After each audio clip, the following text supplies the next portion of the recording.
그 정봉주 전 의원 이야기인데요. 서울시장 출마트 접고 성추행 의혹이 사실상 거의 인정이 된 거다 이런 상황인데요.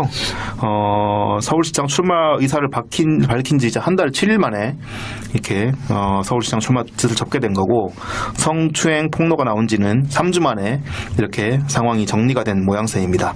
일단 정봉주 전 의원이 서울시장 출마를 포기한 전후 이야기부터 한번 정리를 하고 이런저런 쟁점들을 짚어보도록 하겠습니다. 어떤 이야기들이었나요? 정 전 의원이 어제였죠. 역시 28일 오후 자신의 트위터와 페이스북에 자연으로 돌아갑니다라는 제목의 글을 올리고 서울시장 출마를 철회하겠다고 밝혔습니다. 아니, 자연인으로 돌아갑니다. 네, 자연으로 돌아가면 안 되죠. 네. 너무 극단적이니까. 저는 평소에 제가 하는 생각이고. 어디 톡을 났나 이런 게 아니었어요. 죄송합니다. 네, 자연인으로. 네, 자연인으로. 그 톡을이에요, 그게? 저는 평소에 한줌 흙으로 돌아가고 싶다 이런 생각을 많이 해가지고. 그럴 수도 있겠네요. 그건 좀 말이 안 되는 얘기죠. 네, 너무 레디컬한 것 같고요. 아니, 저는 집에서 그 생각을 많이 하니까 한줌 흙으로 돌아가고. 저도 맨날 우리 그 얘기하고 있잖아요. 서로가 죽어야 된다고 이러면서. 네. 죄송합니다. 무리를 이렇게 죄송합니다. 네. 그래서 정 전 의원은 모든 공적 활동을 접고 자숙하고 또 자숙하면서 자연인 정봉주로 돌아가겠다. 거듭 죄송하다는 말씀을 드린다고 밝혔습니다. 네. 이날 오전에는 정 전 의원 측이 성추행 사실을 최초 보도했던 프레시안에 대한 고소를 취소했다고 밝혔는데요. 네. 이날 오전에 SBS의 보도로 알려졌습니다. 해당 보도는 정 전 의원이 사건 당일 호텔에서 카드를 사용한 내역이 나와서 고소를 취하했다는 건데요. 네. 사실상 이때부터 정 전 의원이 출마 선언을 철회할 것이라는 전망이 나왔었습니다. 네. 그래서 정 전 의원은 보도가 나온 뒤에 보도자료를 통해서 그날 오후 5시 이후에 사진을 확보하려고 했지만 확보하지 못했고, 오후 5시 이후 여의도가 아닌 장소에서 결제나 방문을 입증한 자료를 확보하려고 했는데, 그러던 중에 그날 오후 6시 43분에 뉴욕, 그러니까 렉싱턴 호텔 안에 있는 식당이죠. 네, 카페 겸 레스토랑이죠. 네네. 거기에서 결제 내역을 스스로 확보하게 되었다고 밝힌 겁니다. 네. 그가 2011년 12월 23일 렉싱턴 호텔에 있었던 사실이 객관적 자료를 통해서 입증이 된 거죠. 네. 이게 그러니까 이전에 정봉주 전 의원은 최초 기자회견 때부터 단 한 번도 여의도 렉싱턴 호텔에 간 적이 없다. 네. 이렇게 말을 한 거하고 다른 그런 그 증거 자료가 나왔기 때문에 네. 이 상황이 거의 그 정리됐다시피 하는 그런 상황이 이어진 건데요. 그 바로 전날에 그 피해자 기혁 씨, 프레시안 보도를 통해서 이 성추행 폭로를 했던 기혁 씨가 기자회견을 열고 그 포스케어라고 하는 그 이 기록을 이렇게 공개를 했잖아요. 당시에 그 피해자 기혁 씨가 2011년 12월 23일 날 당일날 여의도 렉싱턴 호텔에서 5시 7분이랑 5시 32분이었나요? 5시 5분이랑 37분. 네, 37분. 네. 예, 그때 포스케어를 찍어가지고 한 게 나왔는데, 그거는 좀 이따 자세하게 좀 말씀을 드리고. 여하튼 그래서 그런 게 나오니까, 오후 5시 이후의 행적을 찾아봐야 되는 상황이 됐고, 정봉주 전 의원이 카드 내역을 떼보니, 오후 6시 43분에 이 카드 결제를 한 내역이 있더라. 그래서 자기가 이전에 해명했던 거와 달리 여의도 렉싱턴 호텔에 갔던 게 맞더라. 이렇게 얘기를 한 겁니다. 근데 좀 해명이 좀 궁핍했습니다. 뒤에서 이제 이어서 말한 내용을 보면, 결제 내역을 확인한 나는 이 사실을 변호인에게 알렸다. 유리한 증거가 많이 있다는 생각에 덮고 가고 싶었던 유혹이 있던 것도 사실이라고 밝혔고요. 그리고 저와 변호인단은 기억이 아니라 사진이라는 기록으로 결백을 입증할 수 있다고 자신했던 만큼 결제 내역이라는 명백한 기록이 저의 당일 렉싱턴 호텔 방문을 증거하고 있는 이상 스스로 공개하는 것만이 논란의 종지부를 찍고 책임을 지는 길이라고 판단했다. 이렇게 애매하게 밝혔습니다. 이게요. 좀 약간 당황스러운 그런 해명인 게 카드 내역 결제 내용은 본인이 공개하지 않아도 이게 수사를 지금 의뢰 고소했잖아요. 제일 먼저 떼보는 거거든요. 그렇죠. 그래서 이거는 이 지금 정봉주 전 의원도 그렇고 오늘 아침 방송에서 김어준 씨도 그렇게 얘기하고 이 카드 내역을 정봉주 전 의원이 스스로 제출하고 고소를 취한 게 어떤 대단한 어떤 그런 그 행위인 것처럼 설명을 하고 있는데 것처럼.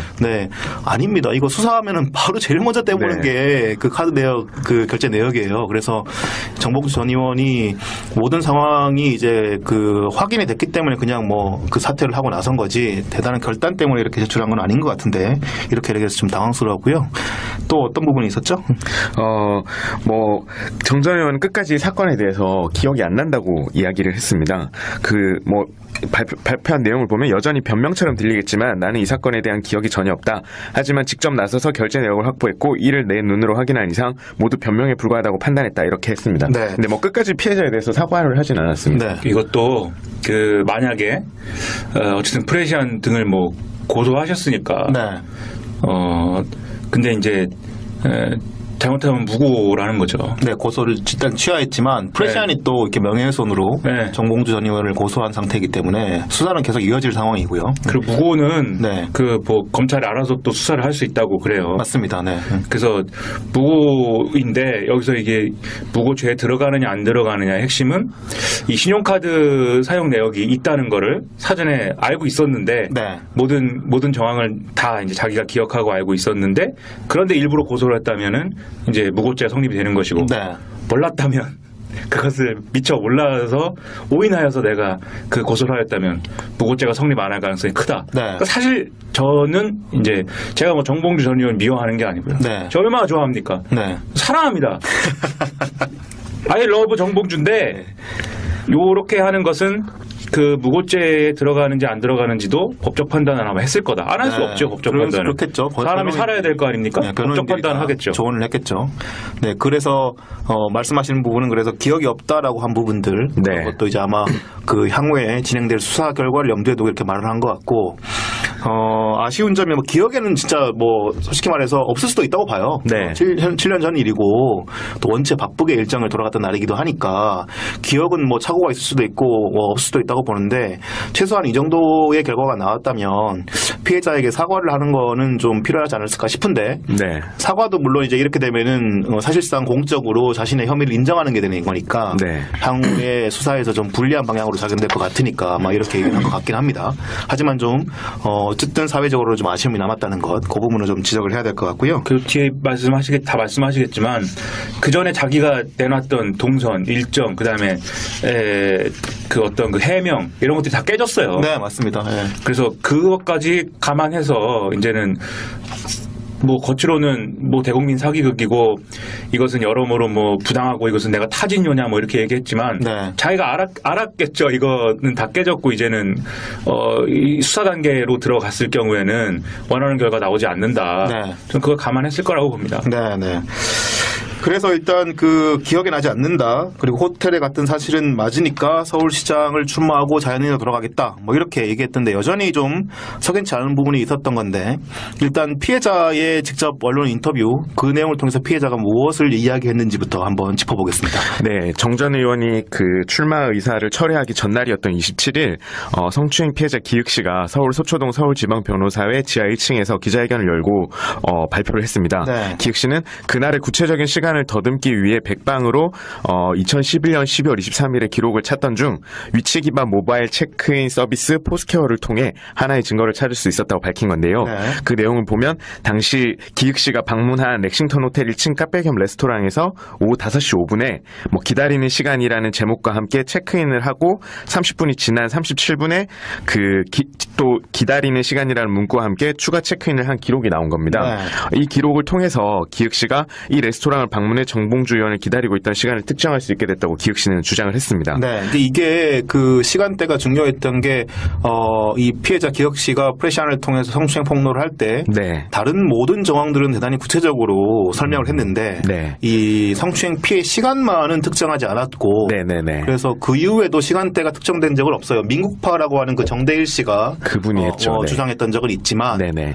그래서 프레시안 보도는 뭐 몇 번 이렇게 좀 바뀐 적은 있습니다만은 성추행 피해자인 기혁 씨는 당사자가 밝힌 처음부터 거는, 네. 진술의 일관성을 잃은 적이 없기 때문에 네. 다만 이제 시간이 특정되지 않으니까 좀 아쉬움이 남았던 거죠. 네. 그랬는데 본인이 이제 시간을 입증할 수 있는 SNS 기록을 찾았다고 한 거고 네. 포스케어는 여러분들 많이 써보신 분들은 기억하실 거예요. 당시에 2010년, 2011년, 12년 이때 SNS, 트위터 뭐 이런 것들 한참 막 유행할 때 그때 이제 그 사용자가 방문한 장소를 가서 이렇게 체크인하면 네. 거기에서 내가 이제 방문한 기록이랑 뭐 이런 것들에 따라서 거기에 뭐 별표를 받고 이렇게 되면서 뭐 그거를 장악하고 거기에 점수를 올리고 또 점수를 올리고 네. 이게 제일 중요하죠. 점수가 올라갑니다. 네네네. 너무 좋다. 예, 그런 SNS여서 이분이 당시에 그걸 잘 쓰고 있었나 봐요.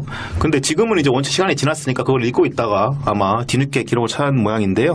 그래서 이분의 그것을 또 문제 삼기 시작하면 또 끝도 없습니다. 그러니까 이제 그건 그렇죠. 일각에서 얘기하는 것은 이게 또 그것이 사후에 내용이 다 작성한 것들을 수정이 가능하다 뭐 이러면서 이게 증거가 되느냐 안 되느니 그걸 또 이제 얘기를 해요. 그러니까 이런 사건의 특성이 서로 그러기 시작하면 끝이 없는 거예요. 그래서 누가 타진요라고 얘기를 했던 거죠. 그렇죠. 네네네. 서로 타진요라고 주장하면서 이상해진 건데. 네, 그리고 그때 당시 사진이 그냥 이제 포스케어만 찍었으면은 뭐 논란이 좀 있을 수 있겠는데 당시에 셀카를 같이 찍어 올렸단 말이에요. 근데 셀카의 뒤에 배경으로 나온 화면들이 이 피해자 기혁 씨가 처음에 애초에 진술했던 그때 당시에 그 카페 레스토랑 뉴욕의 어떤 모습, 그 방의 맞습니다. 모습이랑 일치했기 때문에 그런 측면에서 본다면은 피해자의 진술은 상당히 일관적이었다 이렇게 평가를 할 수 있을 것 같다는 그런 논란이 끝나지 않기 때문에 네. 피해자가 그렇게까지 얘기를 한 거죠. 이것도 허위라고 이제 또 이제 주장하려면 네. 차라리 그럼 고소를 해라 나를. 차라리 고소를 해서. 왜냐하면 정봉주 전 의원이 본인은 고소하지 않았거든요. 피해자를. 그렇죠. 네, 그 프레시안을 고소했기 때문에 네. 언론의 보도 행태에 대한 고소를 한 거고 네. 공직선거법 위반에 대한 고소를 한 거지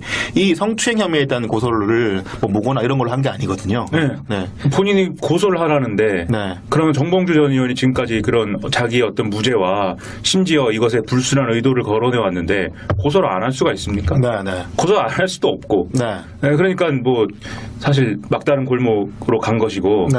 그다음에 진술 일관성을 얘기하셨는데 사람들이 또 언론 사람들 많이들 얘기하는 게 진술 일관성이 없었다라고 이제 하는 거죠. 근데 그건 아까 말씀하셨듯이 몇 가지가 있는데 하나는 남자 친구에게 보낸 메일 그런 얘기. 그다음에 또 하나는 그다음에 방금 얘기한 민국파 얘기. 그다음에 또 네. 하나는 정봉주 전 의원의 추정한 시간 얘기. 그렇죠. 네. 근데 이게 다 피해자의 말이 아니잖아요. 그렇죠. 남자친구에게 보낸 메일이라는 것은 그 메일 내용인 것이고 메일 내용인 것이고 프레시안에 자기가 피해 사실을 얘기할 때는 24일이라고 한 게 아니지 않습니까? 그렇죠. 네. 그때는 메일을 막 보낼 때는 착각했을 수 있지만 그렇죠. 그 메일 내용 보낸 시점이 2011년이었으니까. 네. 메일을 보낼 때야 그 내용이 어땠을지 그걸 모르지만 피해를 호소할 때는 그 며칠인지는 정확히 해서 얘기를 한 거잖아요. 네. 그런 차원인 것이고 정봉주 전 의원의 추정은 정봉주 전 의원 추정이고 그것이 정봉주 전 의원이 애초에 처음부터 네. 그 카페 레스토랑에 티타임 시간이 오후 3시부터 5시라고 특정을 해놓고 네. 본인이 그 시간을 특정했어요. 그렇죠. 그래서 그 시간을 알아봤더니 거기에 전혀 간 기억도 없고 이러면서 네. 얘기를 시작했거든요. 근데 이분이 정봉주 전 의원이 그 마지막까지 그 서울시장 사태 보도자료에까지도 그 오후 3시부터 오후 5시를 특정한 곳이 프레시안이라고 계속 네. 허위 사실을 얘기를 했습니다. 여하튼 그 부분은 잘못된 사실입니다. 본인이 먼저 특정했어요. 그리고 그런 엉망이 된 것을 네. 언론은 피해자가 계속 이걸 바꿨네요로 보도를 한다는 거죠. 그렇죠. 네네네. 그래서 저는 슬퍼요 지금도. 네. 네. 이건 상당히 좀 논란이 된 사안이고 피해자의 기자들이 맨날 페이스북 이런 데서 잘난 체만 하지 도대체 기사라도 똑바로 쓰고선 잘난 체를 해야 될 거 아닙니까? 죄송합니다. 제가 네? 맨날 페이스북에 글만 쓰고. 아닙니다. 페이스북에만 쓰시는 건 아니니까. 여러 개 많이 쓰시니까.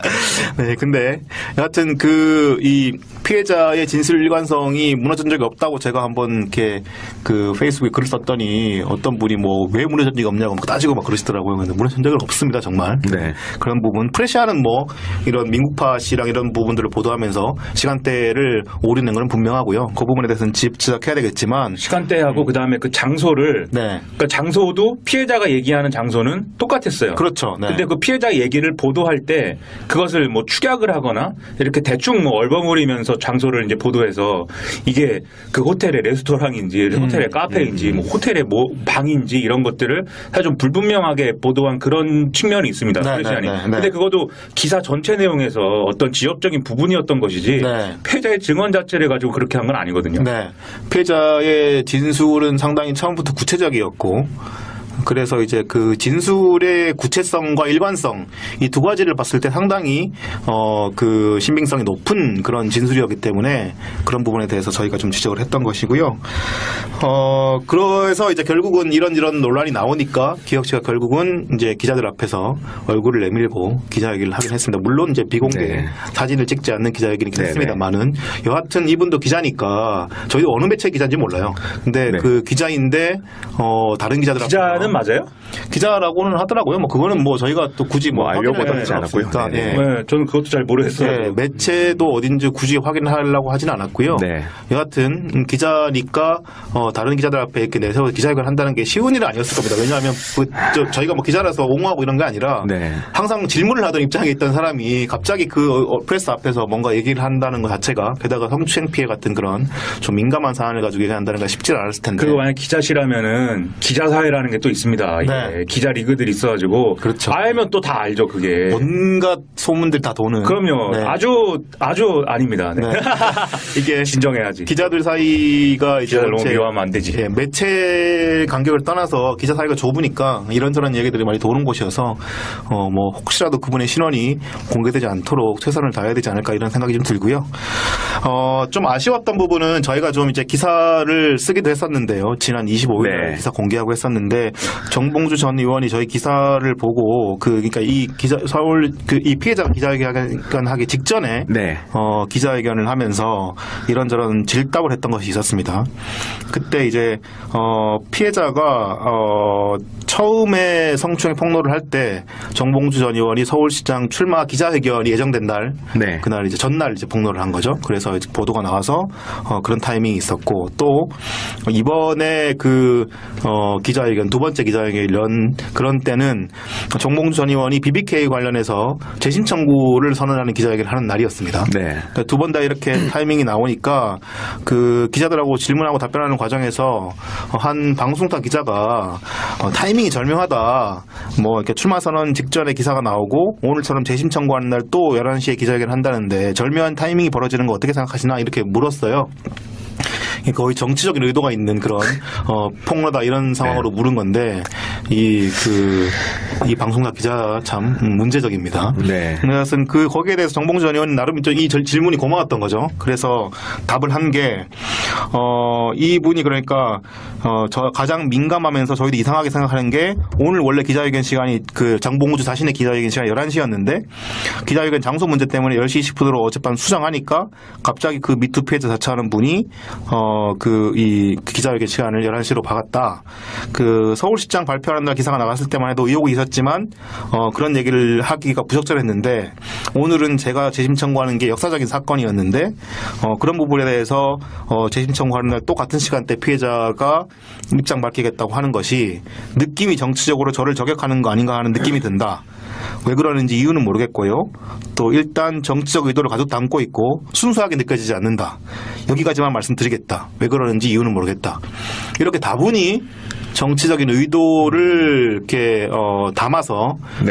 이렇게 피해 폭로를 한 것처럼 그래서 이제 조작한 것처럼 공작을 한 것처럼 이렇게 설명한 건데 이건 상당히 좀 부적절한 발언이었다 이런 생각이 좀 들고요. 이런 공작의 어떤 그런 얘기들이 뭐 너무 이렇게 미투 피해자들을 위축시키고 이런다는 지적들이 계속 나왔었잖아요. 김어준 씨의 발언이나 이런 것들이 그렇죠. 네네. 여전히 그런 인식으로 이 사안을 보고 있다라는 그런 아쉬운 생각이 좀 듭니다. 그 기사가 뭐 기억을 못 한다고 뭐라고 하는 기사가 아니잖아요. 그게. 네. 그게 아니고 한겨레 메모를 갖고 있는데 근데 물론 이제 메모가 있으니까는 그 메모의 내용을 확인해봐야 되는 거죠. 왜냐하면 네. 그 메모가 취재가 그러면 정확한 사실인지 뭔지는 뭐 알 게 뭡니까 사실. 그래서 확인을 해봐야 되는 것인데 그것은 말씀하신 대로 이제 소위 민국파의 주장과는 배치되니까. 네. 그걸 갖고 있다가 그런데 사진이 나왔다고 하니 네. 사진하고 맞춰보니 이 얘기는 그러니까 저희가 그 지금 쓴 기사 말씀하시는 거죠? 네. 그 부분은 아마 청취자들한테 좀 설명이 좀 필요할 것 같아요. 기사를 그래요? 안 읽으신 분도 계시기 때문에. 다 읽은 줄 알고 저는 또 아니 욕을 그렇게 하는데 기사를 네. 다 읽었겠지. 네, 그 기사. 그 기사가 뭐냐면 내가 그 기사를 눌렀는데 밑에 보니까 한겨레 정봉주한테 열폭해갖고 이거 썼다고 또 열등감 느껴가지고. 근데 정봉주 전 의원은 정치인이고 한겨레는 신문인데 왜 정봉주한테 한겨레가 열등감을 느끼는 거지? 나는 야 이게 냉소사인데.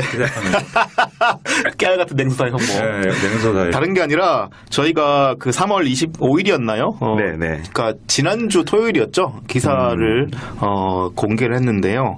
그게 뭐냐면 저희가 2011년 그 12월 내용은 내용은 날 뒤에 있는 건가? 네네네. 23일 날 당시에 작성된 취재 메모가 있었습니다. 저희 집배신 내부망에 당시 그 권기순 기자라고 하는 분이 이 정봉주 전 의원이 그 대법원에서 이 확정 판결을 받고 이제 수감되기 직전이었잖아요. 전날이었죠. 예, 네. 전날이어서 또 낙곰수가 당시 엄청나게 인기였기 때문에 낙곰수 멤버들이 마지막 녹음을 한다 그러고 그래서 이 권기순 기자가 이 녹음하는 그 마포구 서교동 지하 녹음실 현장을 찾아간 겁니다. 그 정봉주 전 의원이 수감되기 직전이니까 일정도 좀 물어보고 낙곰수 다른 멤버들도 좀 어떻게 생각하는지 얘기를 들어보려고 갔는데 이 녹음실에 도착한 시간이 오후 12시, 낮 12시였다고 해요. 근데 이제 지하 녹음실이 들고 나가는 문이 하나밖에 없는데, 지금 권기순 기자가 현장에서 마주친 스태프한테 물어봤더니, 지금 낙곰수 녹음 중이다. 그렇게 얘기를 했고, 그래서 네. 녹음실에 들어갈 수 없었고요. 그리고 12시 30분쯤에 녹음실에서 한 남성이 이렇게 나와가지고, 지금 혹시 좀, 취재가 가능하냐고 물어봤더니, 이 남성이 여러 가지 말을 하면서 정봉주 전 의원이 안에 있다. 이렇게 얘기를 했다 그래요.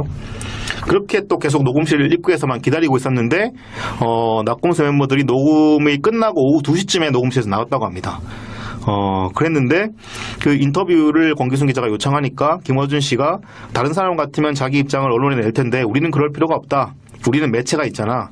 언론이 중간에 끼면 토시 하나가 이상한 해석을 낳는다라고 이렇게 얘기하면서 인터뷰를 거부했고요. 그 김용민 씨는 다른 약속이 있다고 하고 자리를 떠나고 나머지 멤버들은 나란히 녹음실 인근 식당으로 점심을 먹으러 이동했습니다.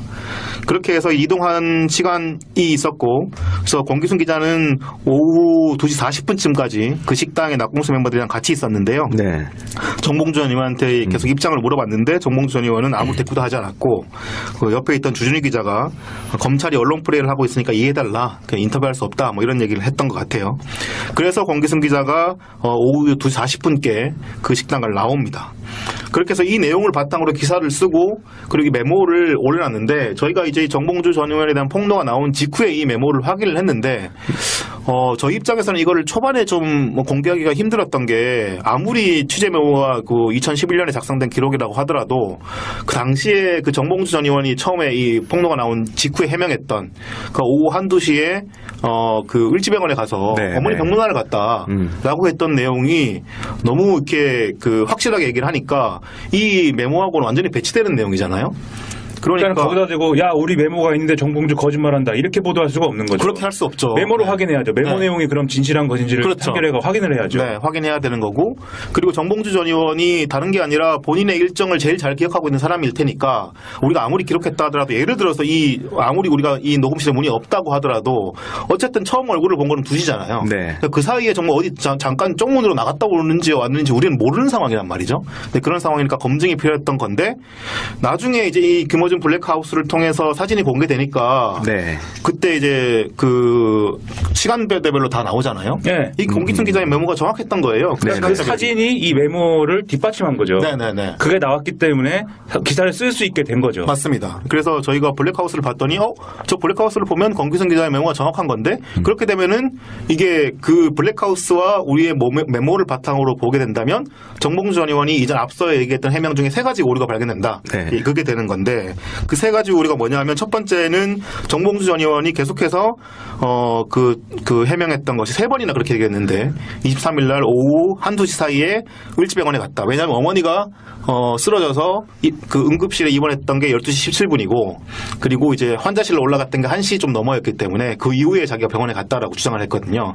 그렇게 되는 내용이 사실 아닌 걸로 드러난 거고요. 그리고 두 번째는 애초에 제일 처음에 그 보도자료에서 밝혔을 때 정봉주 전 의원이 낙곰수 녹음한 시간을 2011년 12월 22일 밤이라고 했었거든요. 근데 그거를 그 이후에 그 뭐 23일 녹음이라는 사실이 좀 정황들이 드러나고 있음에도 한 번도 그 내용을 수정하지 않았어요. 네. 그 기자회견에서. 그리고 세 번째는 정봉주 전 의원이 계속해서 해명할 때 민국파 그 정대일 씨가 23일날 나랑 같이 있지 않았다, 수행하지 않았다 이렇게 해명을 했는데 이 블랙하우스에서 공개된 사진을 보면 같이 있는 사진이 네네. 나오잖아요. 그러니까 이 3가지가 정봉주 의원의 이전 해명하고 달라진 거고 거짓으로 드러나고 오류로 드러난 상황이 되니까 저희가 이 내용을 짚은 기사를 쓴 거고요. 그랬는데도 불구하고 블랙하우스도 충분히 이 상황을 인지하고 있었을 텐데 그 내용을 다루지 않은 거죠. 네. 그 내용은 조금 이따가 좀 좀 전해드릴 텐데 그래서 이제 한 또 그 아까 말씀드렸던 그런 정봉주 전 의원의 회견에서 여기 있던 그 다른 기자가 이렇게 물었습니다. 일부 신문이 사진 그때 공개하셨던 부분 가지고 주장하고 어긋난다는 기사를 썼는데 거기에 대해서 어떻게 생각하느냐 이게 이제 한겨레 보도에 대한 질문인데 네네. 정봉주 전 의원이 거기에 대답을 한겨레 이렇게 얘기를 하면서 기자한테도 그때 제가 말씀을 드렸는데 781장 사진이 있다고 분명 밝혔다. 간혹 예전에 이념 문제로 반대파들 인사들 처벌을 할 때 이런 논리를 적용하는데 당신 빨갱이야. 그러니까 내가 빨갱이 아니라고 하는 증거를 내놓습니다. 그런데 그 증거가 불충분하니까 설명이 불충분하니 당신이 빨갱이 맞네 이렇게 몰아간다. 이렇게 얘기를 했어요. 그건 이제 제가 많이 당하는 일이죠. 심지어 내가 빨갱이 맞다고 하는데도 당신 빨갱이라고 어떡하냐 그럼 내가. 아니 그리고 저희한테 특별하게 해명도 하지 않았어요. 네네. 그때 저희 당연히 이제 이 기사를 쓰기 위해서 접촉을 하지 않겠습니까? 해명을 요구하고 정중하게 요청했음에도 불구하고 전혀 해명하지 않고 변호사라만 얘기하라고만 얘기하고 공직선거법 모르냐는 등 이렇게 얘기를 하면서 얘기를 해서 저희도 일단 변호사도 물어봤는데 변호사 측도 아무런 대답을 하지 않았고요. 그리고 이 빨갱이냐라고 하셨는데 저희는 이 보도를 통해서 정봉주 전 의원이 성추행했다 이렇게 보도한 게 아니라 해명이 틀렸다라고 얘기했으니까 말씀드렸잖아요. 이 성추행 사건에서는 증거가 나오기 되게 힘듭니다. 법정에서도 이거를 증거력을 가지고 법적으로 성추행이 맞다 아니다 판단하는 일보다는 이 가해자와 피해자의 진술이 얼마나 일관성이 있느냐, 그게 구체적이냐, 네. 이게 핵심적인 내용이거든요. 네. 근데 앞서 말씀드렸다시피 피해자는 한 번도 일관성을 잃은 적이 없는데 가해자인 정봉주 전 의원은 지금 3가지나 오류가 되고 계속 이제 말이 바뀌고 일관성을 잃으니까 상당히 혐의가 짙다. 이런 상황으로 볼 수밖에 없는 네. 그런 상황이었던 건데요. 빨갱이로 몰아갔다 이렇게 얘기를 하시면 한겨레가 제일 아픈 부분인데 한겨레가 맨날 빨갱이로 몰리는데 아니요 이제 열등감으로 몰리고 있어요. 열등감으로 몰린다고요? 네, 열등감 느끼는 빨갱이. 네, 죄송합니다. 저희가 그렇게 돈 없는 조중동. 네, 그렇게. 네. 돈 없는 건 맞습니다. 돈이 없는데. 돈이 너무 없어가지고. 예? 네, 그래서 좀 아쉬움이 많았습니다. 저희로서는 네. 특별하게 의도를 가지고 한 게 아니라 확인된 사실을 가지고 질문을 하기 위해서 기사를 쓴 건데 그렇게 나왔고요. 그런데 이제 이 사안이 지금 현재로서는 정봉주 전 의원은 사퇴를 했으니까 넘어가고 많은 분들이 분노하고 있지만은 그 분노가 지금 김어준의 블랙하우스 SBS에서 지금 방송하는 프로그램이죠. 여기로 좀 넘어갔습니다. 왜 그렇게 넘어갔나요? 네, SBS 시사 프로그램 김어준의 블랙하우스가 정 전 의원의 그 거짓 해명에 힘을 실어주는 보도를 했습니다. 네. 일주일 전이었던 지난 22일이었는데요. 블랙하우스는 정 전 의원의 성추행 의혹 사건 당일 그의 행적이 담긴 사진 아까 780여 장을 공개를 한 겁니다. 그보다 앞서 프레시안이 그 피해자 기욱 씨와 정 전 의원의 카페직이었던 민국파 증언을 통해서 2011년 12월 23일 오후 1시에서 3시 사이 서울 여의도 렉싱턴 호텔에 갔다는 내용을 보도를 했고요. 네. 정 전 의원은 호텔에 간 적이 없다고 부인하던 상황이었습니다. 네. 그래서 블랙하우스 방송 내용을 보면 정 전 의원이 홍익대 근처에서 그 시각에 찍힌 사진들만을 근거로 들면서 쭉 홍익대 쪽에 머물렀다 이렇게 언급을 한 겁니다. 네, 그리고 또 보면 그 민국파 정대일 씨가 찍힌 사진을 보면서 그 컴퓨터를 바라보고 있는 네. 그 민국파 씨 사진을 공개하면서 이게 약간 교묘하게 좀 편집을 해놨어요. 그 컴퓨터 화면 안 화면이 마치 이제 민국파 씨가 2시 17분에 올렸던 카페 글을 올리고 있는 것처럼 네네. 민국파 씨는 그게 이제 당시에 그 글을 올릴 때는 그 정봉주 전 의원이랑 같이 있었다 이렇게 얘기를 했었는데 그거하고 달리 마치 그때 글을 올리고 있었던 것처럼 이렇게 방송을 편집을 했던데 자세히 보면은 그 글이 정말 그 카페 글이 맞는지 아닌지를 사진만으로는 확인이 안 되거든요. 근데 그걸 마치 이렇게 겹쳐가지고 정말 민국파 씨가 글을 쓰고 있는 것처럼 그렇게 그쵸. 글을 캡처는 올려놨는데 다른 데서 캡처한 느낌이 맞습니다. 있더라고요. 네네네. 그렇게 얘기를 해서 그렇고 방송 내용이 본인들은 공정하게 만들었다고 지금 주장을 하지만 그 내용이 누가 봐도 정봉주 전 의원을 옹호하기 위해서 만든 방송이라는 점이 분명히 드러나는 그런 내용들이었고 특히나 계속해서 이 사진을 공개해서 홍대에 있었던 게 입증됐고 민국파 씨가 주장하는 시간대에는 홍대에 있었던 게 맞는데 마치 성추행한 것처럼 몰아갔다 이런 식으로 얘기를 했는데 이 사진을 확보했다면 그래서 이 사진을 다 봤다면 거기 SBS 기자도 나오고 김어준 씨도 있고 그렇잖아요. 네. 제일 먼저 의심해야 되는 거는 왜 정봉주 전 의원이 그러면 이전에 을지병원에 갔다고 얘기를 했느냐 이거를 물었어야 되는 거 아닐까요? 근데 그러면 또 이제 제가 아주 그거를 갖고 네. 을지병원 사진이 있어요 또 이렇게 씁니다. 을지병원 네. 사진도 다 있는데 또 한결에 열등감 느껴가지고 또 SBS에다가 이렇게 또 하시는군요.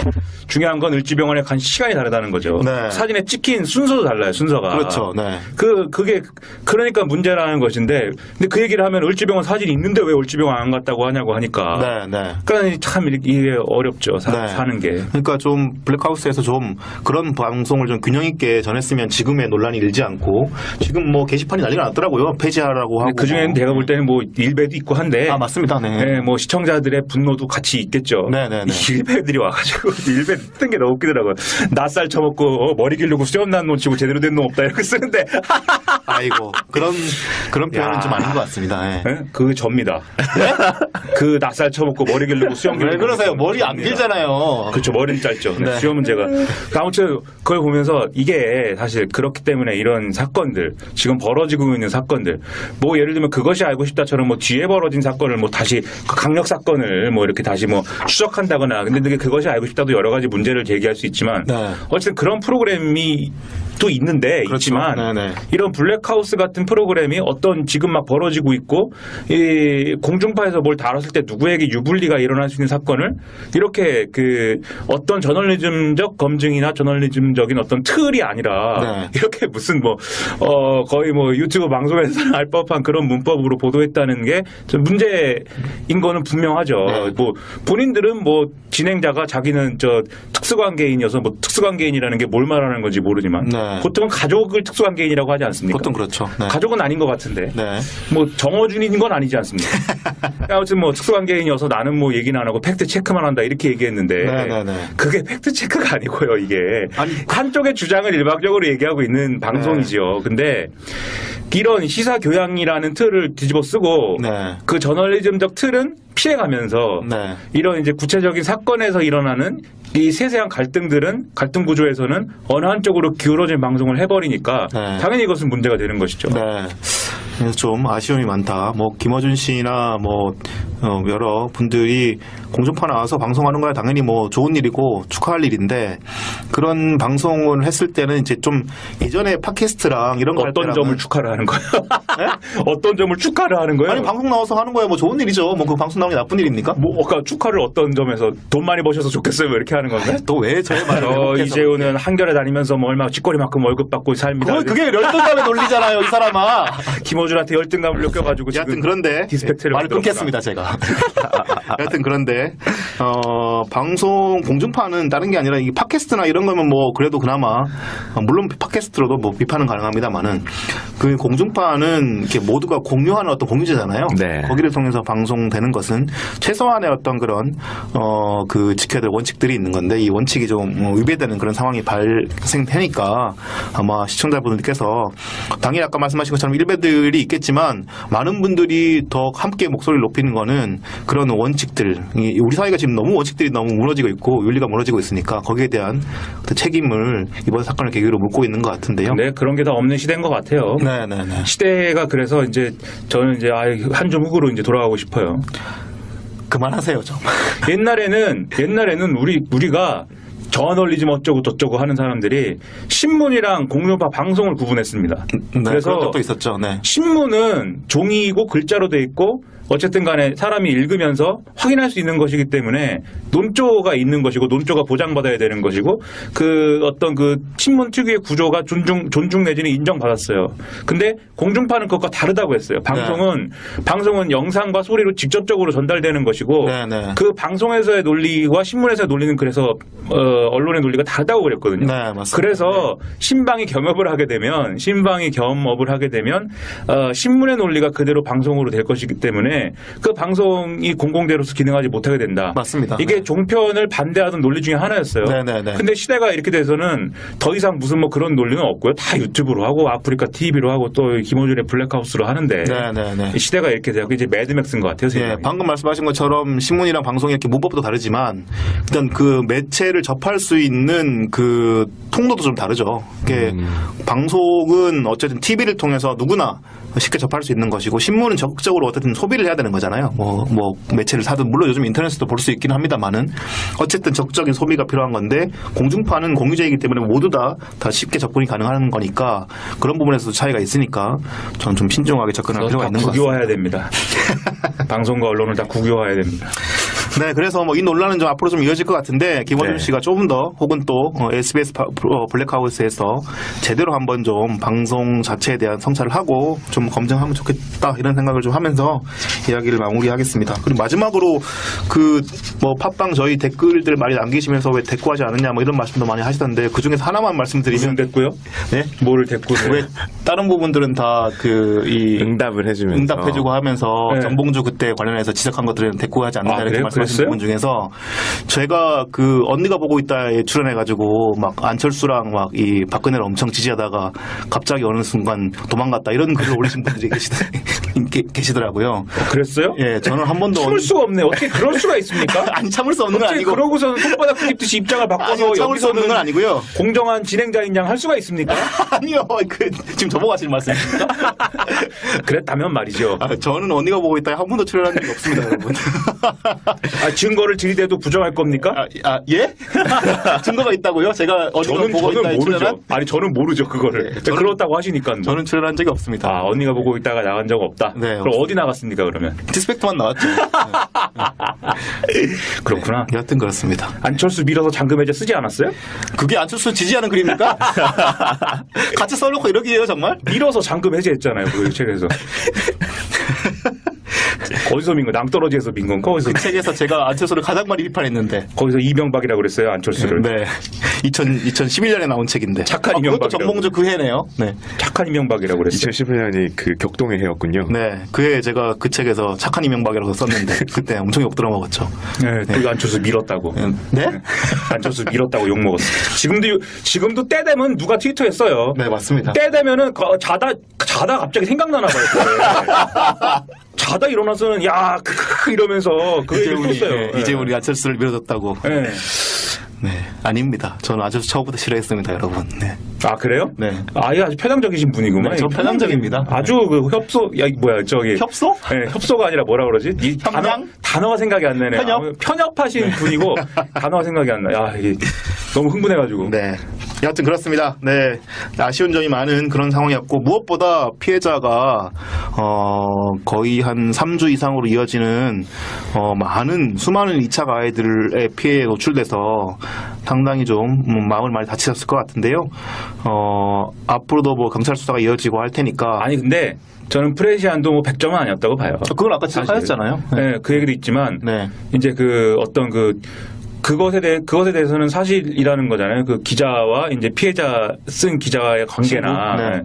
그게 무슨 뭐 엄청난 음모라고는 저는 전혀 그렇게 생각하지 않지만 뭐 그럴 수 있다고 생각하는데 그것이 불러온 효과를 보면 마치 이게 그 기자와 피해자 네. 대 정봉주 이렇게 돼버린 거잖아요. 그림이. 그렇죠. 네. 물론 그것은 정봉주 전 의원이 적극적으로 그 프로그램을 끄집어내면서 그렇게 된 거긴 한데 맞습니다. 네. 그런 것들은 사전에 막았어야 되는 것 같고 제 생각엔 그래서 최소한 이제 다른 기자가 쓸 수 있는 그런 물론 거기도 나름의 논리가 있었겠지만 지난번 방송에서 저희가 그 얘기를 한번 드렸었잖아요. 아, 그래요? 네네. 나 잊어버렸어요, 그거. 네, 서울 기자가 아니라 다른 기자한테 쓰게 했으면 좋겠다라는 말씀을 드린 적이 있었는데, 네. 근데 저는 또 그런 생각도 들더라고요. 그 방송 나가고 난 뒤에 한번 생각해 보니까, 네. 그 피해자도 그때 기자회견 때 그런 얘기를 했는데, 네. 이게 성범죄 관련된 부분에 좀 특수성이 있잖아요. 네. 근데 피해자가 원체 신뢰할 수 있는 대상에게만 네. 좀 그 피해를 얘기할 수 있는 그런 상황이다 보니까, 네. 그래서 아마 좀 신뢰할 수 있고 본인의 얘기를 그대로 좀 있는 그대로 전달해줄 수 있는 그런 좀 신뢰할 수 있는 기자에게 좀 얘기하고 싶지 않았을까 이런 좀 생각은 들긴 하더라고요. 근데 네.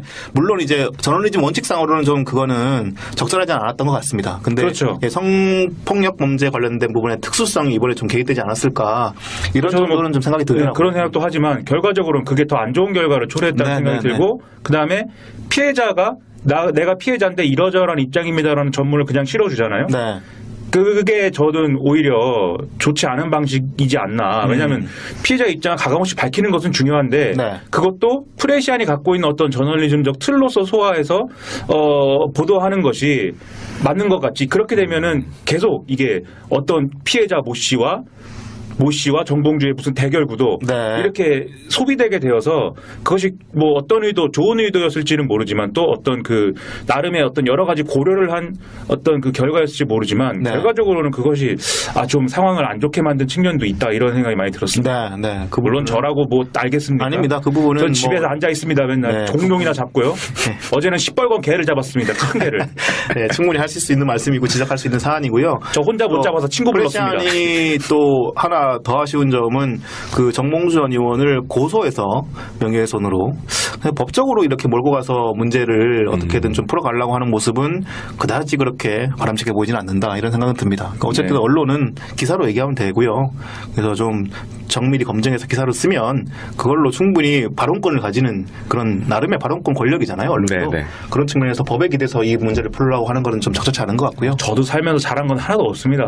네, 여하튼 그렇습니다. 우리가 잘못된 삶을 살지만 네, 무엇보다 예. 그래도 오늘은 오늘보다는 내일이 낫으면 좋겠다 네, 그런 네, 생각을 네. 갖고 삽니다. 네, 무엇보다 피해자의 상처가 적었으면 좋겠고요.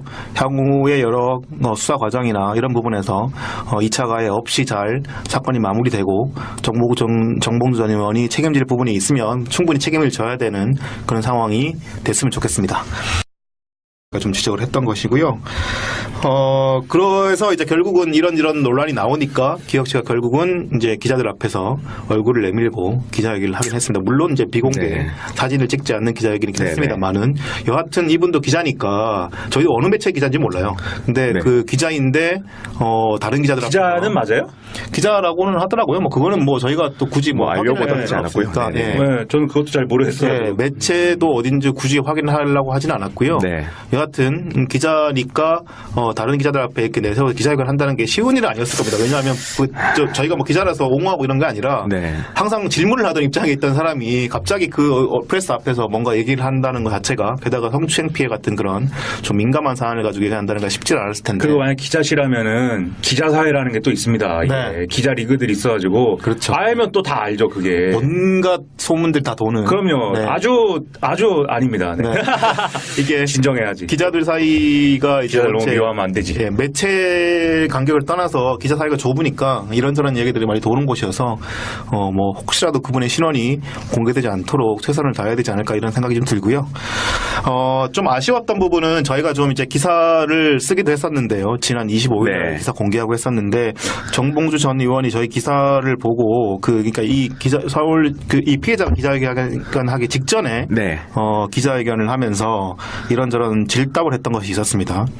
그때 이제 피해자가 처음에 성추행 폭로를 할 때 정봉주 전 의원이 서울시장 출마 기자회견이 예정된 날, 네. 그날 이제 전날 이제 폭로를 한 거죠. 그래서 이제 보도가 나와서 그런 타이밍이 있었고 또 이번에 그 기자회견 두 번째 기자회견 그런 때는 정봉주 전 의원이 BBK 관련해서 재심 청구를 선언하는 기자회견을 하는 날이었습니다. 네. 그러니까 두 번 다 이렇게 타이밍이 나오니까 그 기자들하고 질문하고 답변하는 과정에서 한 방송사 기자가 타이밍이 절묘하다. 뭐 이렇게 출마 선언 직전에 기사가 나오고 오늘처럼 재심 청구하는 날 또 11시에 기자회견을 한다는데 절묘한 타이밍이 벌어지는 거 어떻게 생각하시나 이렇게 물었어요. 거의 정치적인 의도가 있는 그런 폭로다 이런 상황으로 물은 건데 이 방송사 기자 참 문제적입니다. 네. 그래서 거기에 대해서 정봉주 전 의원은 나름 이 질문이 고마웠던 거죠. 그래서 답을 한 게 이분이 그러니까 저 가장 민감하면서 저희도 이상하게 생각하는 게 오늘 원래 기자회견 시간이 그 정봉주 자신의 기자회견 시간이 11시였는데 기자회견 장소 문제 때문에 10시 20분으로 어젯밤 수정하니까 갑자기 그 미투 피해자 자처하는 분이 이 기자회견 시간을 11시로 박았다. 그 서울시장 발표하는 날 기사가 나갔을 때만 해도 의혹이 있었지만 그런 얘기를 하기가 부적절했는데 오늘은 제가 재심 청구하는 게 역사적인 사건이었는데 그런 부분에 대해서 재심 청구하는 날 또 같은 시간대 피해자가 입장 밝히겠다고 하는 것이 느낌이 정치적으로 저를 저격하는 거 아닌가 하는 느낌이 든다. 왜 그러는지 이유는 모르겠고요. 또 일단 정치적 의도를 가득 담고 있고 순수하게 느껴지지 않는다. 여기까지만 말씀드리겠다. 왜 그러는지 이유는 모르겠다. 이렇게 다분히 정치적인 의도를 이렇게 담아서 네. 이렇게 피해 폭로를 한 것처럼 그래서 이제 조작한 것처럼 공작을 한 것처럼 이렇게 설명한 건데 이건 상당히 좀 부적절한 발언이었다. 의혹이 있던 것도 사실이라고 밝혔고요. 네. 그리고 저와 변호인단은 기억이 아니라 사진이라는 기록으로 결백을 입증할 수 있다고 자신했던 만큼 결제 내역이라는 명백한 기록이 저의 당일 렉싱턴 호텔 방문을 증거하고 있는 이상 스스로 공개하는 것만이 논란의 종지부를 찍고 책임을 지는 길이라고 판단했다. 뭐 이렇게 애매하게 이게요. 밝혔습니다. 좀 약간 당황스러운 그런 해명인 게 네. 카드 내역 결제 내용은 본인이 공개하지 않아도 네. 이게 수사를 지금 의뢰가 고소했잖아요. 제일 먼저 떼보는 거거든요. 그렇죠. 그래서 이거는 이 지금 정봉주 전 의원도 그렇고 오늘 아침 방송에서 김어준 씨도 그렇게 얘기하고 이 카드 내역을 정봉주 전 의원이 스스로 제출하고 고소를 취한 게 어떤 대단한 어떤 그런 그 행위인 것처럼 설명을 하고 결단인 있는데 것처럼. 네, 아닙니다. 이거 수사하면은 바로 제일 먼저 떼보는 네. 게 그 카드 내역 그 결제 내역이에요. 그래서 정봉주 전 의원이 모든 상황이 이제 그 확인이 됐기 때문에 그냥 뭐 그 사퇴를 하고 나선 거지 대단한 결단 때문에 이렇게 제출한 건 아닌 것 같은데 이렇게 얘기해서 좀 당황스러웠고요. 또 어떤 부분이 있었죠? 뭐 정 전 의원은 끝까지 사건에 대해서 기억이 안 난다고 이야기를 했습니다. 뭐 발표한 내용을 보면 여전히 변명처럼 들리겠지만 나는 이 사건에 대한 기억이 전혀 없다. 하지만 직접 나서서 결제 내역을 확보했고 이를 내 눈으로 확인한 이상 모두 변명에 불과하다고 판단했다. 이렇게 했습니다. 네. 근데 뭐 끝까지 피해자에 대해서 사과를 하진 않았습니다. 네. 이것도 만약에 어쨌든 프레시안 등을 뭐 고소하셨으니까 네.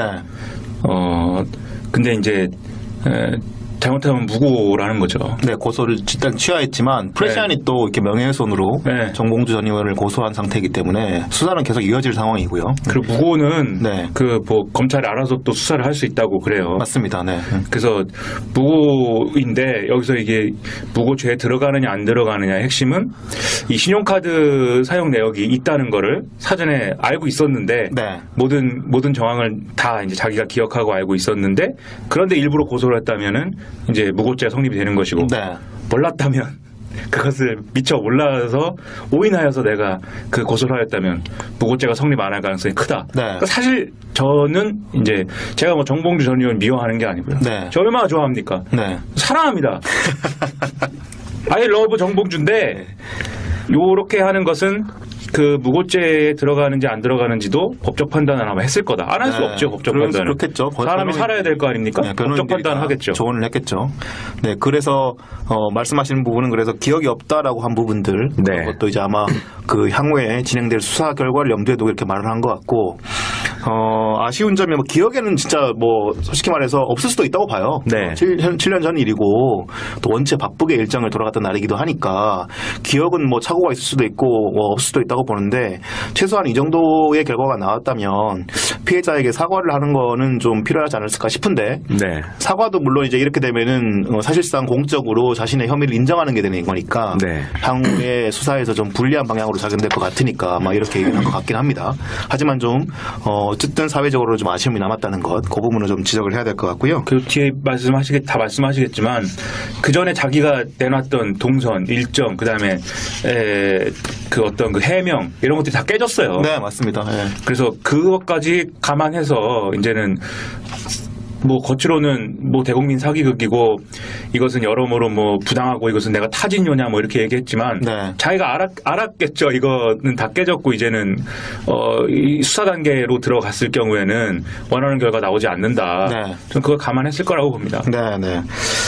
그래서 일단 그 기억에 나지 않는다. 그리고 호텔에 갔던 사실은 맞으니까 서울시장을 출마하고 자연인으로 돌아가겠다. 뭐 이렇게 얘기했던데 여전히 좀 석연치 않은 부분이 있었던 건데 일단 피해자의 직접 언론 인터뷰 그 내용을 통해서 피해자가 무엇을 이야기했는지부터 한번 짚어보겠습니다. 네, 정 전 의원이 그 출마 의사를 철회하기 전날이었던 27일 성추행 피해자 기익 씨가 서울 서초동 서울지방변호사회 지하 1층에서 기자회견을 열고 발표를 했습니다. 네. 기익 씨는 그날의 구체적인 시간을 시간을 더듬기 위해 백방으로 2011년 12월 23일에 기록을 찾던 중 위치 기반 모바일 체크인 서비스 포스케어를 통해 하나의 증거를 찾을 수 있었다고 밝힌 건데요. 네. 그 내용을 보면 당시 기익 씨가 방문한 렉싱턴 호텔 1층 카페 겸 레스토랑에서 오후 5시 5분에 뭐 기다리는 시간이라는 제목과 함께 체크인을 하고 30분이 지난 37분에 또 기다리는 시간이라는 문구와 함께 추가 체크인을 한 기록이 나온 겁니다.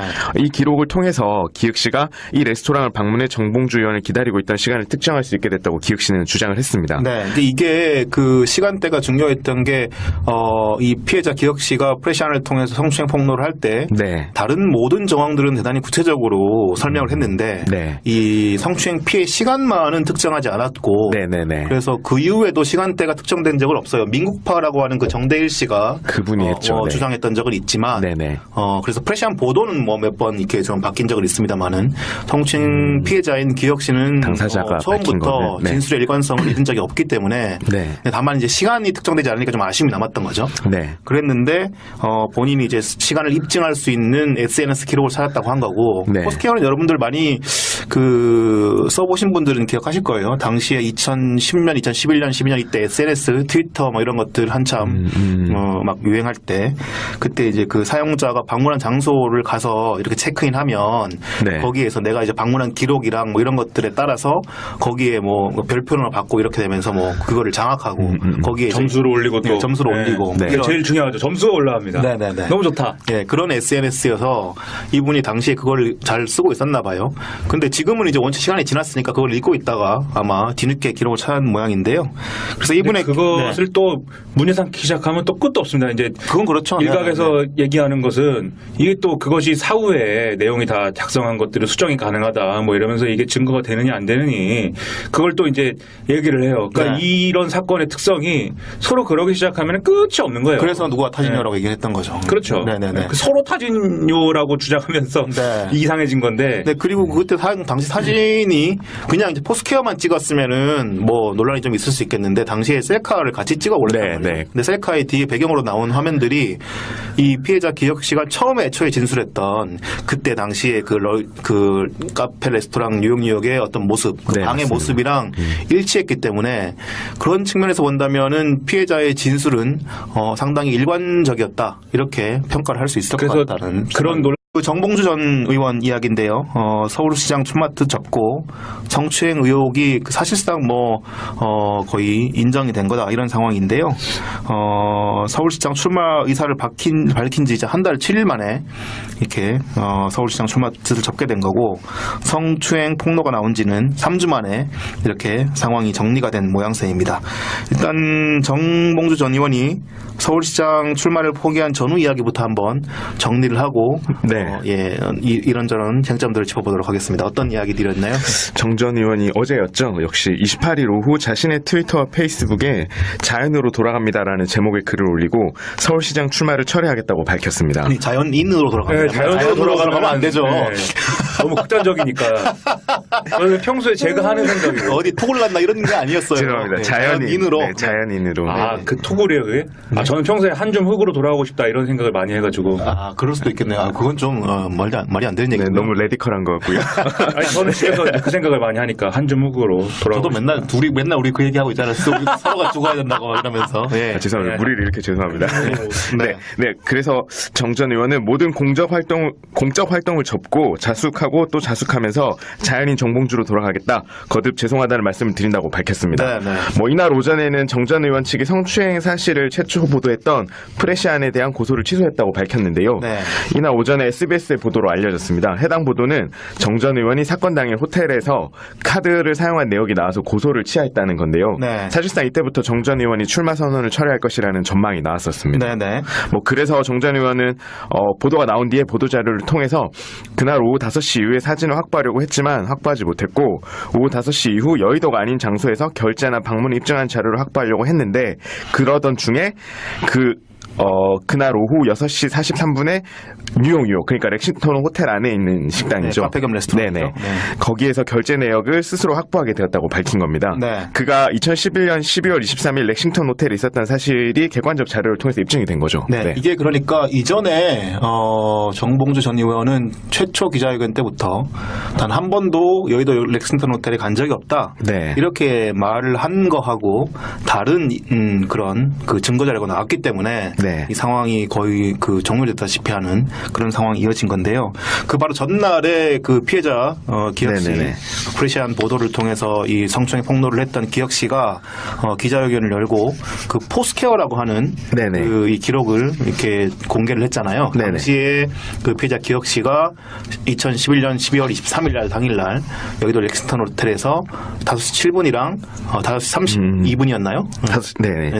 5시 5분이랑 37분. 네, 37분. 네. 예, 그때 포스케어를 찍어가지고 한 게 나왔는데, 그거는 좀 이따 자세하게 좀 말씀을 드리고. 네네. 여하튼 그래서 그런 게 나오니까, 오후 5시 이후의 행적을 찾아봐야 되는 상황이 됐고, 네, 그 맞습니다. 정봉주 전 의원이 카드 내역을 떼보니, 네, 오후 6시 43분에 이 카드 결제를 한 내역이 있더라. 그래서 자기가 이전에 해명했던 거와 달리 여의도 렉싱턴 호텔에 갔던 게 맞더라. 이렇게 얘기를 한 겁니다. 근데 좀 해명이 좀 궁핍했습니다. 그 네. 뒤에서 이제 이어서 말한 내용을 보면 결제 내역을 확인한 나는 이 사실을 변호인에게 알렸다. 유리한 증거가 많이 있다는 생각에 덮고 가고 싶었던 논란이 끝나지 않기 때문에 네. 피해자가 그렇게까지 얘기를 한 거죠. 이것도 허위라고 이제 또 이제 주장하려면 네. 차라리 그럼 고소를 해라 나를. 차라리 고소를 해서 왜냐하면 정봉주 전 의원이 본인은 고소하지 않았거든요. 피해자를. 그렇죠. 네, 그 프레시안을 고소했기 때문에 네. 언론의 보도 행태에 대한 고소를 한 거고 네. 공직선거법 위반에 대한 고소를 한 거지 이 성추행 혐의에 대한 고소를 뭐 무고나 이런 걸로 한 게 아니거든요. 네. 본인이 고소를 하라는데 네. 그러면 정봉주 전 의원이 지금까지 그런 자기의 어떤 무죄와 심지어 이것에 불순한 의도를 거론해 왔는데 고소를 안 할 수가 있습니까? 네, 네. 고소 안 할 수도 없고. 네. 네, 그러니까 뭐 사실 막다른 골목으로 간 것이고. 네. 그다음에 진술 일관성을 얘기하셨는데 사람들이 또 언론 사람들 많이들 얘기하는 게 진술 일관성이 없었다라고 이제 하는 거죠. 근데 그건 아까 말씀하셨듯이 몇 가지가 있는데 하나는 남자친구에게 보낸 메일 그런 얘기. 그다음에 또 하나는 그다음에 방금 얘기한 민국파 얘기. 그다음에 또 네. 하나는 정봉주 전 의원의 추정한 시간 얘기. 그렇죠. 네. 근데 이게 다 피해자의 말이 아니잖아요. 그렇죠. 남자친구에게 보낸 메일이라는 것은 그 메일 내용인 것이고 네. 메일 내용인 것이고 프레시안에 자기가 피해 사실을 얘기할 때는 24일이라고 한 게 아니지 않습니까? 그렇죠. 네. 그때는 메일을 보낼 때는 착각했을 수 있지만 그렇죠. 그 메일 내용 보낸 시점이 2011년이었으니까. 네. 메일을 보낼 때야 그 내용이 어땠을지 그건 모르지만 피해를 호소할 때는 그 며칠인지는 정확히 해서 얘기를 한 거잖아요. 네. 그런 차원인 것이고 정봉주 전 의원의 추정은 정봉주 전 의원 추정이고 그것이 정봉주 전 의원이 애초에 처음부터 네. 그 카페 레스토랑에 티타임 시간이 오후 3시부터 5시라고 특정을 해놓고 네. 본인이 그 시간을 특정했어요. 그렇죠. 그래서 그 시간을 알아봤더니 거기에 저 간 기억도 없고 이러면서 네. 얘기를 시작했거든요. 근데 이분이 정봉주 전 의원이 그 마지막까지 그 서울시장 사태 보도자료에까지도 그 오후 3시부터 오후 5시를 특정한 곳이 프레시안이라고 계속 네. 이렇게 허위 사실을 얘기를 했습니다. 네. 여하튼 그 부분은 잘못된 사실입니다. 본인이 먼저 특정했어요. 네. 그리고 그런 엉망이 된 것을 네. 언론은 피해자가 계속 이걸 박건네요로 보도를 한다는 거죠. 그렇죠. 네네네. 그래서 저는 슬퍼요 지금도. 네. 이건 상당히 좀, 논란이 된 사안이고, 피해자의 기자들이 맨날 페이스북 이런 데서 잘난 체만 하지 도대체 기사라도 똑바로 쓰고선 잘난 체를 해야 될 거 아닙니까? 죄송합니다. 제가 네? 맨날 페이스북에 글만 쓰고. 아닙니다. 페이스북에만 쓰시는 건 아니니까. 여러 데 많이 쓰시니까.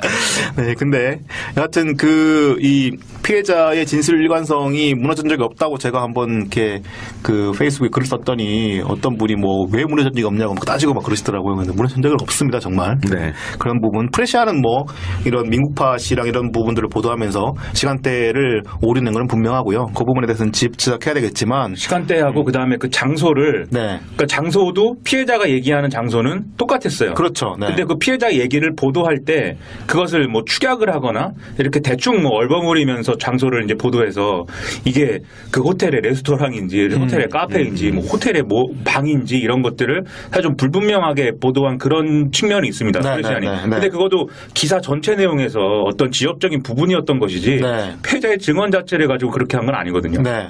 피해자의 진술은 상당히 처음부터 구체적이었고 그래서 이제 그 진술의 구체성과 일관성 이 두 가지를 봤을 때 상당히 그 신빙성이 높은 그런 진술이었기 때문에 그런 부분에 대해서 저희